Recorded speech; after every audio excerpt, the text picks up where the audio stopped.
Hi, everybody. I am just thrilled to be here. And after that great introduction, maybe I should just quit before I say another word. But Dean Schwartz, you were spectacular. Honored guests, members of the faculty, proud family members, and most of all, our graduates. Class of 2011, congratulations from a U.S. Senator. So, no more finals, no more late night rehearsals or long hours of editing, and yes, no more phone calls to mom and dad asking for money. At least until tomorrow. Today, you can finally celebrate, and there's just one major thing standing in between you and your hard-earned diplomas, me, and a couple of other great speakers. But despite my day job, and you know what it is, I promise not to filibuster, and I promise not to give you advice, and there's a reason for this. I learned the lesson the hard way. It was at another Pac-10 school, UC Berkeley. I thought I'd hear some boos. They said they'll boo. And then I'll say, at least it wasn't USC. Anyway, getting back to the main topic, I was at my son's graduation from Berkeley, and the night before the speech, my husband and I were talking to our son about his future. He wanted to take a year off before starting law school. So being the progressive, open-minded parents that we are, we said in unison, no way. Well, on graduation day, the school's dean spoke just before I did, just like we saw today, and this is what he tells the graduates. I have only one piece of advice for you. Take a year off. Let's just say that was the last time I ever offered advice. Not that any of you need it. After all, you're graduating from this incredible performing arts school, probably one of the greatest in the world. How does that feel? You are the class who performed the musical Rent for 5,000 people, whose films are being screened at famous film festivals. And yes, you participated in the first annual Barbie Film Festival. Am I right about that? All right. You are sitting in the same seats once occupied by James Dean, Francis Ford Coppola, Jane Mansfield, Jim Morrison, Rob Reiner, Carol Burnett, George Takei, Tim Robbins, Ben Stiller, Jack Black, and of course our distinguished guests today, Mariska and Charles. So you are about to assume one of the most powerful roles in society, and I'm not talking about celebrity, I'm talking about being a storyteller, because that's what all of you are. Whether you're an actor, singer, I'm going to go through this fast, but applaud if it's what you do.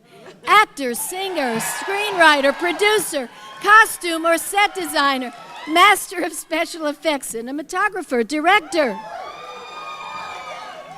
I knew you'd like that. You tell the stories that define who we are. You also tell the stories about who we want to become or not become.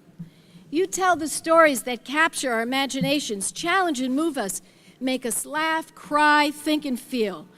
You tell the stories that can change lives, and in some cases, change history. Think of war movies like Coming Home or Apocalypse Now. They not only touched us, they changed policies in the place that I work. Think of films like Guess Who's Coming to Dinner that changed attitudes about race. Think of the play Angels in America, or the film Philadelphia, that shifted how we responded to the AIDS crisis. All of us can name those plays and musicals and TV shows and films and songs that served as soundtracks of American history, as well as soundtracks of our own lives. That has been true for me. I've been inspired by those war movies, and it made me more committed to preventing war. Yes. And I've been inspired by films like Norma Ray. How many of you ever saw Norma Ray? That inspired me to fight for the dignity of working people. And Silkwood and Erin Brockovich, which made me more motivated to fight for the environment. And I do that every day, and I hope you'll never forget to do that in your work as well. Now, even today, I'm trying to incorporate my love of storytelling into my life in politics. I've written 2 novels. I'm not asking if you read them, about a very surprising subject, a female senator from California. Well, you know what they say, write about what you know. So I did. And I have a singing group. I write the words to songs. It's called Da Dems. And some of those songs have actually changed Congress. For example, this is a good one. When I got to Congress, women couldn't use the gym. That's true. It was reserved for the men. So I wrote words to 5'2" Eyes of Blue, and they go like this. I'm not going to sing it. All right, I'll sing it. We're not slim, we're not trim. Can't we make it hers and him? Can't everybody use your gym?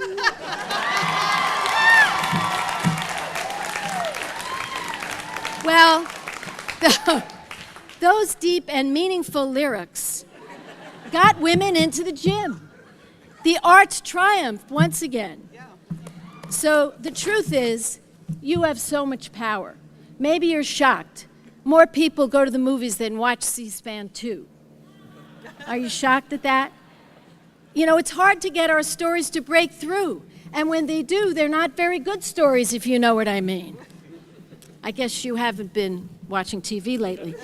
You know, when people stop me on the street, instead of asking my stance on the issues, they're more likely to say, I loved you in Curb Your Enthusiasm, where I did a little bit there.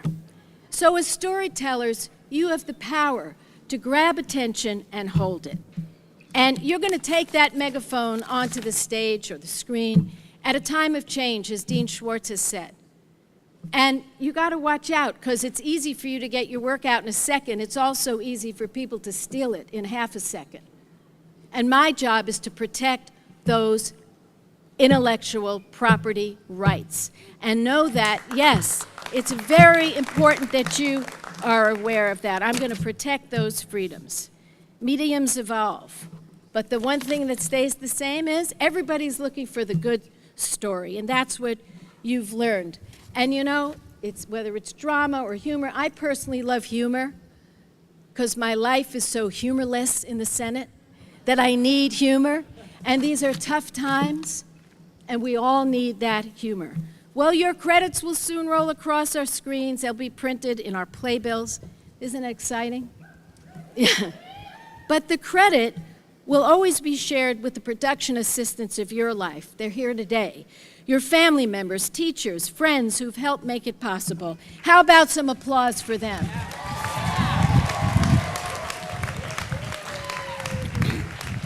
They love you, they love your work, and they are really the only critics who matter every day.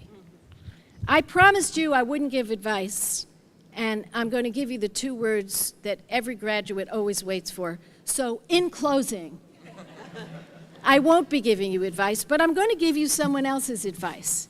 I'm going to leave you with advice that really touches my heart. Advice given by Mother Teresa.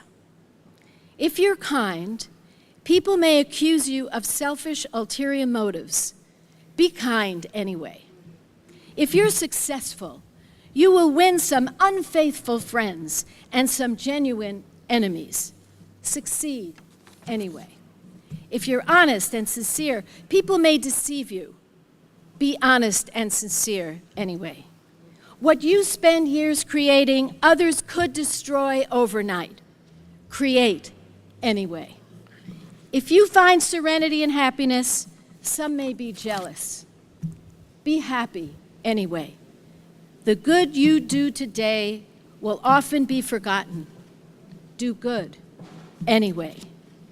Give the best you have, and it will never be enough, but give your best anyway.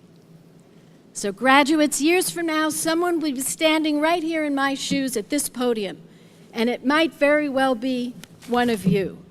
And that speaker will mention some of your names to the people sitting in your chairs today, hoping to inspire them to follow in your footsteps. And just think, all of that is starting tomorrow. So ladies and gentlemen, let us all stand and join in a raucous and well-deserved round of applause to the outstanding graduates of the class of 2011.